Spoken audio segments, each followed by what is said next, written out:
चलिए आज का अपना टॉपिक था यूसीसी यूनिफॉर्म सिविल कोड समान नागरिक संहिता।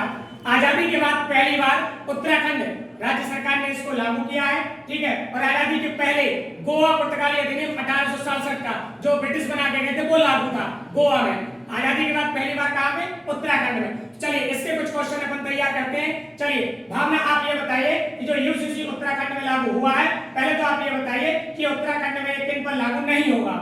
अनुसूचित जनजाति और किसी प्राधिकरण द्वारा संरक्षित समूह पर लागू नहीं। चलिए अगला क्वेश्चन आप बताइए, इसके तलाक के कुछ प्रावधान बताइए। तलाक में ये प्रावधान है। अच्छा पहले हम आपको बता दें यूसीसी का एक नॉर्मल डेफिनेशन, विभिन्न धार्मिक संप्रदायों के व्यक्तिगत मामले जैसे विवाह, तलाक, विरासत और गोद लेने के लिए समान कानूनी ढांचा तैयार करना है इसमें, ठीक है। चलिए तलाक के प्रावधान बताइए। तलाक में ये प्रावधान है कि पति पत्नी में अगर बीच में मनमुटाव है तो वो जो है वो न्यायालय का रुख रख सकते हैं, और किसी एक पक्ष का अगर 7 सालों से कुछ अता पता ना हो तो वो न्यायालय की तरफ जा सकते हैं, और 2 साल से अलग रह रहे हो, या कोई एक पक्ष जो है वो क्रूरता का व्यवहार कर रहा हो, या कोई मानसिक बीमारी से, या कोई एक पक्ष मानसिक बीमारी से पीड़ित हो या यौन रोग से पीड़ित हो, तो वो मतलब तलाक का प्रावधान है, ठीक है।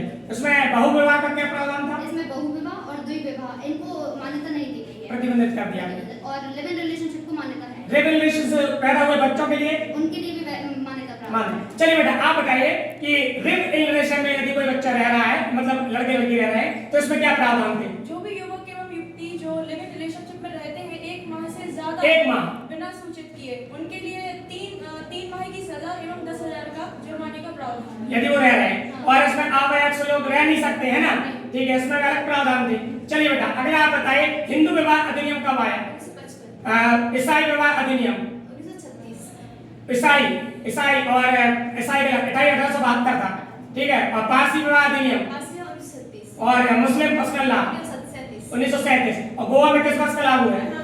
1867 का लागू है। चलिए बेटा आप बताइए साहबानो केस क्या है?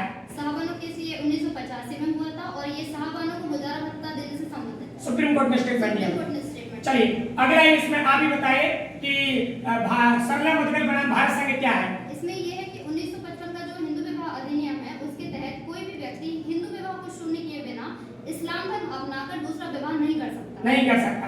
चलिए अगला है आप बताइए जॉन मिल्टन केस 2003 क्या है? इसके अंतर्गत जो यूसीसी है वो यूसीसी लागू ना होना खेदजनक। आर्टिकल 44 का देश में लागू ना होना ये खेदजनक सुप्रीम कोर्ट ने बोला है, ठीक। Thank you.